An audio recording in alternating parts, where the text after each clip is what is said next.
It's Thursday, August 31. In the headlines, commuting changes coming to halfway tree. In business news, gas and diesel prices are up. Regionally, new NCD screening and awareness program launched in Barbados. Internationally, U.S. Commerce Chief calls for predictable business environment in China. And in sports, Jamaica to compete in the Wonder Diamond League. This is the news on PBC Jamaica. I'm Simone Absalom Gale.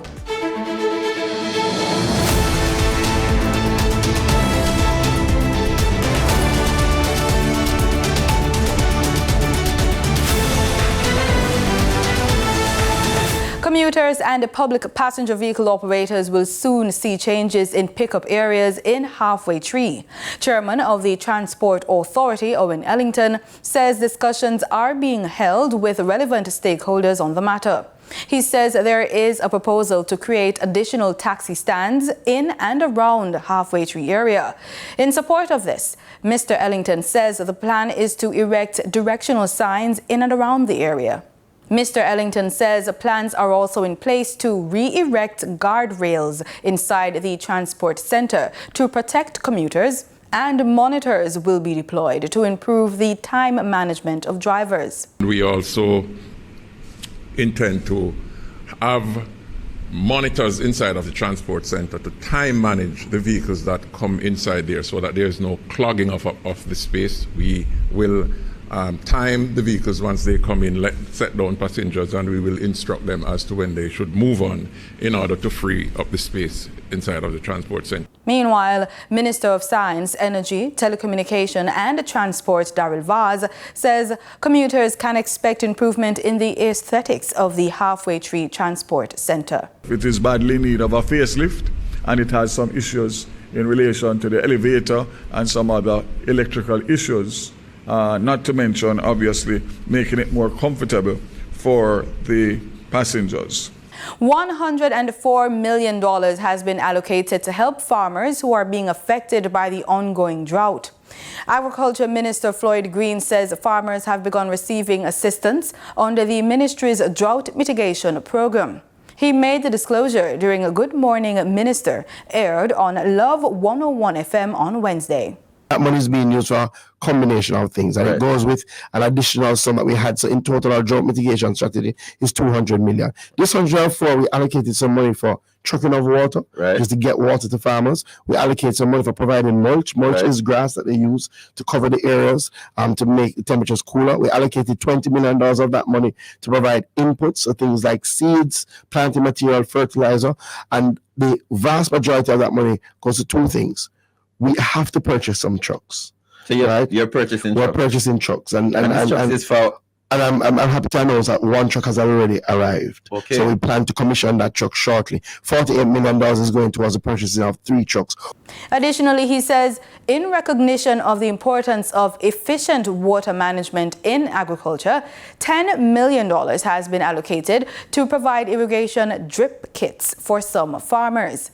Because again, when you have limited water, you have to be efficient. But a big part of that money is to identify areas that we can do harvesting facilities, right? So we're working with farmers to identify where we can do ponds, provide pond liners so that we can harvest the water and they can use the water in times of...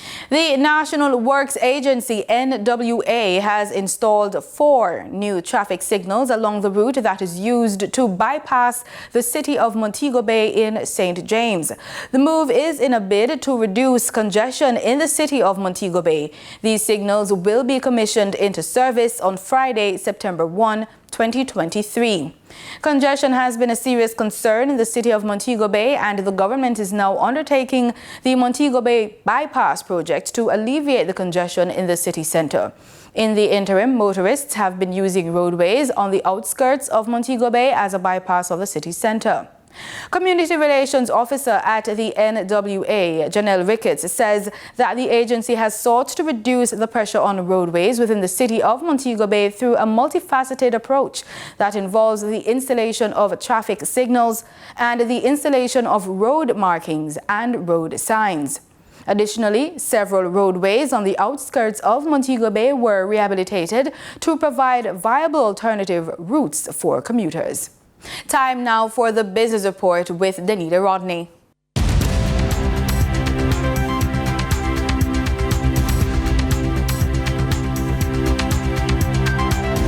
According to the latest ex-refinery costs from Petrojam, motorists should see an increase at the pumps in the price of gasoline effective Thursday, August 31. With both grades of gasoline up by $4.50, 90-octane will sell for $192.96 per liter, while 87-octane will sell for $188.45 per liter.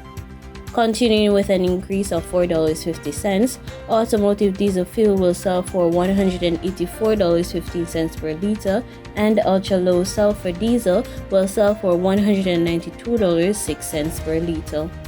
Kerosene increased by $3.46, will sell for $190.87 per liter. Propane liquid petroleum will sell for $64.85 per liter, up by $2.06, and butane liquid petroleum will sell for $72.40 per liter after an increase of $1.68. Remember that marketing companies and retailers will add their respective markups to these prices. Over the last few years, the private sector has been lamenting the lack of skilled workers available to fill several posts, a situation made worse during the COVID-19 pandemic when a number of people left the workforce. However, the Planning Institute of Jamaica, PIOJ, says strategies are being put in place to reduce the local skills gap. Speaking in an interview, PIOJ Director General Dr. Wayne Henry says this is important to ensure Jamaica meet its growth targets. There are efforts underway, and we've been a part of those efforts to ensure the sustained training and skilling of the labor force. We've had discussions with partners in the Ministry of Education as well as the Ministry of Labor to speak to the supply of labor going forward, to continue the sustained supply of labor in terms of ensuring the types of educational outcomes, the types of training and opportunities for improvements in skills. So it's something that we continue to watch. We've seen efforts in the business process outsourcing industry to upskill and to move persons into knowledge process outsourcing. Now for your market updates. In foreign exchange trading for Wednesday, August 30, the U.S. dollar sold for an average of $155.64. The Canadian dollar ended trading at $114.91. The pound sterling traded for $198.10, and the euro sold for $172.28. In GSE trading, the GSE index advanced by over 1,282 points. The junior market index advanced by over 44 points. The combined market index advanced by over 1,603 points, and the All Jamaican Composite Index declined by over 428 points. Overall market activity resulted from trading in 113 stocks, of which 55 advanced, 37 declined, and 21 traded firm. Stocks advanced for 138 Student Living Jamaica Limited, Barita Investments Limited, and the Caribbean Cement Company Limited. Stocks declined for Access Financial Services Limited, AMG Packaging and Paper Company Limited, and Bridger Paints Jamaica Limited. Trading firm were 138 Student Living Jamaica Limited, Verbal Preference, Blue Power Group Limited, and EPLI 7.50% preference shares due 2024. The overall volume leaders were Wigton Wind Farm Limited ordinary shares with over 2 million units, JMMB Group Limited 7.35% cumulative redeemable preference share, and Blue Power Group Limited with over 1 million units. In regional stocks, in Trinidad and Tobago, Calypso Macro Index Fund was the sole security trading 499 shares. Zero Securities traded on the Barbados Stock Exchange. In regional business in Barbados, major moves are being made by the local credit union movement to roll out more digital products and services in a bid to save members from paying cumbersome ATM fees. General Manager of the Barbados Cooperative and Credit Union League, Anthony Pilgrim, outlined some of the steps being taken during a press briefing on Wednesday. The automated clearinghouse, the ACH, credit unions, starting with the two largest, are now bona fide participants on the ACH. And we have, as I said, we're working to provide a mechanism where the credit unions that cannot afford to do it individually can do it through a third party at a much more affordable cost. Right now, the average credit union member has about $9,300 in savings. And when we look at, in the study, we looked at this deposit protection, we know that 91% of all depositors in credit unions have less than $25,000. If you look at that same thing in banks, it's about 80%, which tells you that credit unions have smaller deposits in there. They serve the working man and woman. They serve, people of more modest means. And we believe, back to this parity concept, that those people should have their deposits covered just like they are covered in banks.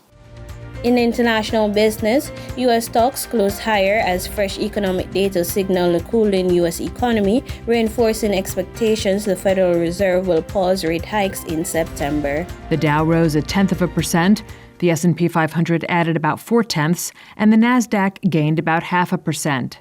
The ADP National Employment Report showed private payrolls grew less than expected, suggesting a softening labor market. This came on the heels of Tuesday's JOLTS report, which showed what Eric Ditton, president and managing director of the Wealth Alliance, believes is another key point, that fewer Americans quit their jobs in July than in the prior months.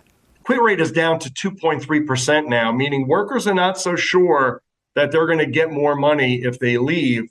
2.3% is the same number as it was pre-pandemic.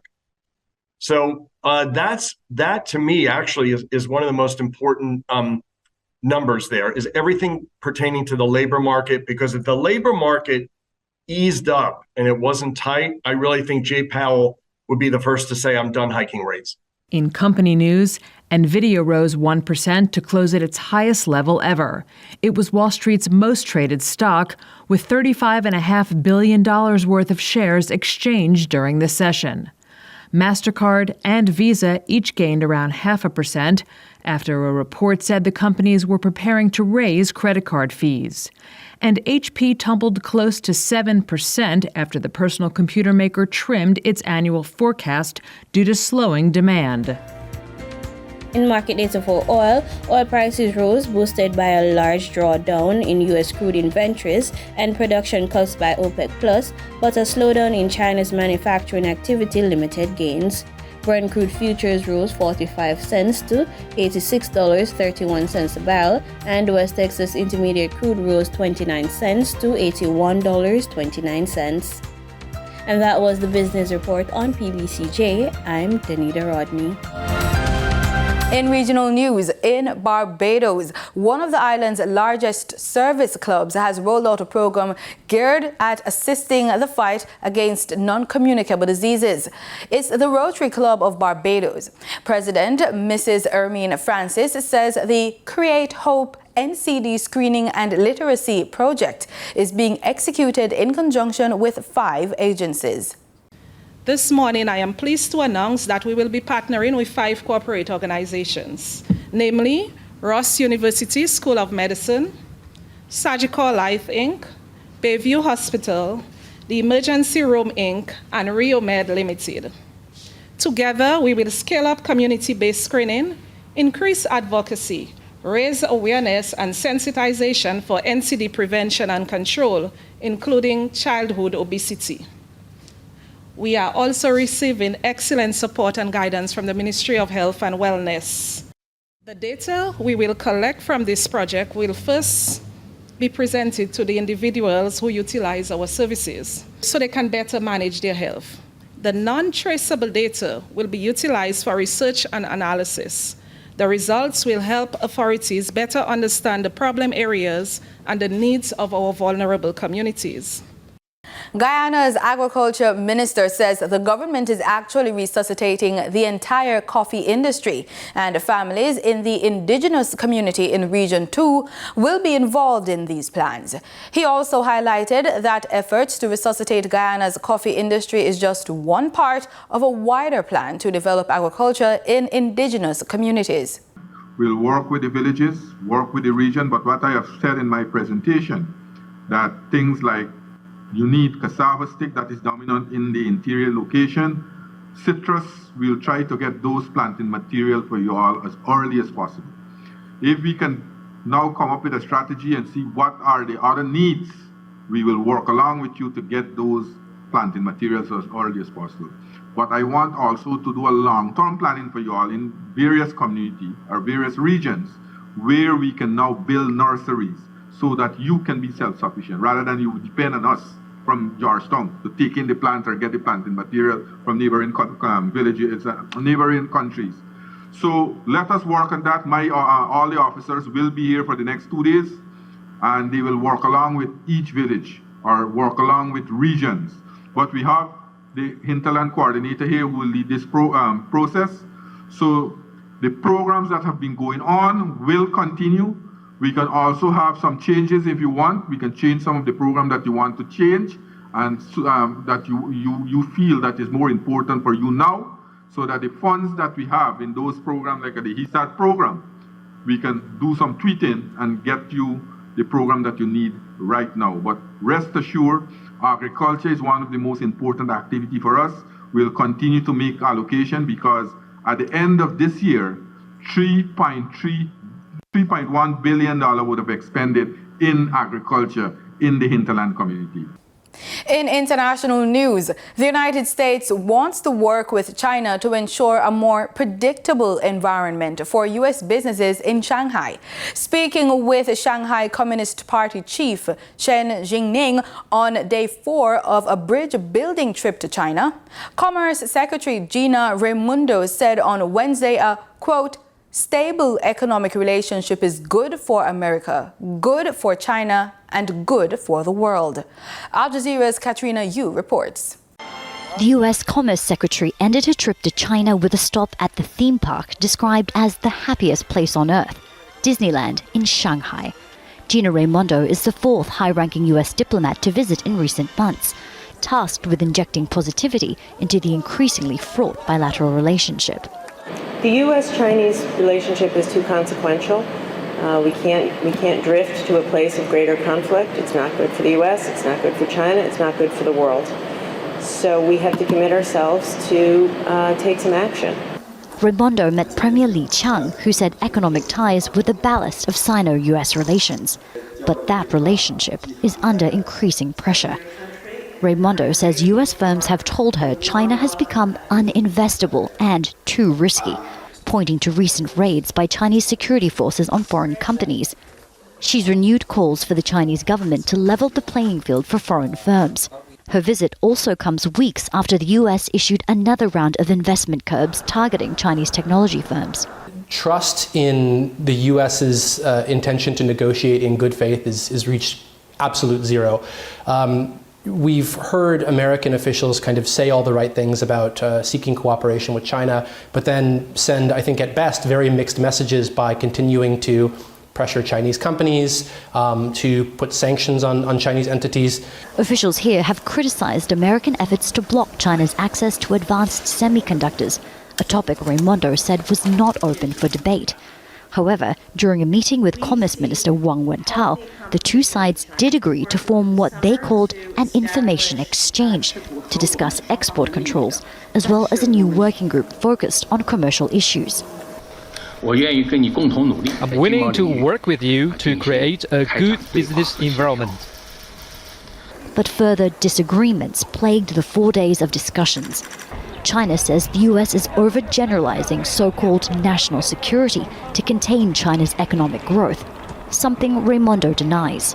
We're not targeting China. We're targeting certain behavior. The Chinese government is defending its treatment of U.S. firms, saying it's working to improve market access for the 70,000 that operate here.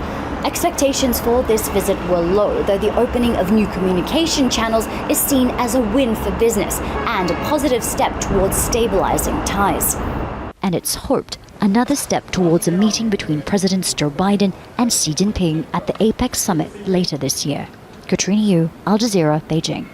In sports, 12 Jamaicans are set to compete at Wonder Diamond League in Switzerland. The team is being led by world champions Sharika Jackson and Daniel Williams. The team also includes 400 meters hurdles finalist Rashawn Clark, long jump finalist Kerry McDonald, and middle distance runner Adele Tracy. Two-time Olympic Games sprint double winner Elaine Thompson-Herro will be contesting the 100 meters, taking on world champion Sha'Carri Richardson of the United States. The West Indies Rising Stars men's under-19s bounced back impressively from their opening loss to Sri Lanka under-19s in the first Youth One-Day International with a victory in Game 2. The West Indies under-19s were asked to bat first at the Dambola International Cricket Stadium versus Sri Lanka and posted an imposing 320 for 8 in their 50 overs. Jordan Johnson led with the bat, scoring 105 in 79 balls, which included 12 fours and 3 sixes. Good support came from Joshua Dawn, who hit a patient 56 in 73 balls with 6 boundaries, and Tariq Edwards with an impressive 53 in 36 balls, featuring 2 fours and 3 sixes. The best partnership of the innings came for the third wicket, with Dawn and Johnson putting on 160 before Dawn departed in the 35th over with a score on 208. Captain Sinad Jaiwadena was the best bowler for the host, with figures of 4 for 36 from 7 overs. The Sri Lankan response got off to a rocky start and struggled throughout. They lost the captain in the second over with a score on 4 and never recovered, to be all out for 125 in 30.5 overs. Isai Thorne was the pick of the bowlers with 3 for 18 from 7 overs. Deshaun James also took 3 at a course of 30 runs in his spell of 7. The West Indies under 19 Rising Stars winning by 195 runs. The third and final ODI is scheduled for Friday at the same venue. Wayne Cunningham, TTT Sport. In Barbados, 1,600 tickets will be distributed to children for the Barbados leg of the Republic Bank CPL at Kensington Oval in an initiative backed by Guardian Life. The announcement was made at a media conference on Tuesday, hosted by the Royals. One of the things that I'm hoping for is that some of our youngsters who are involved or interested in the game with this presentation of tickets will get an opportunity to see those who are playing at the international level. And maybe we can find one of those diamonds in the rough coming out of the youngsters who will be here. I want to wish our Royals well on behalf of not only the ministry but government, because you're playing at home, so we expect that things would be a little different. When CPR reached out to us in relation to these tickets, they made it very clear that they understood bigger than cricket was their social responsibility, and they need to give back to Caribbean people and need to give back to Barbadian people, particularly young people.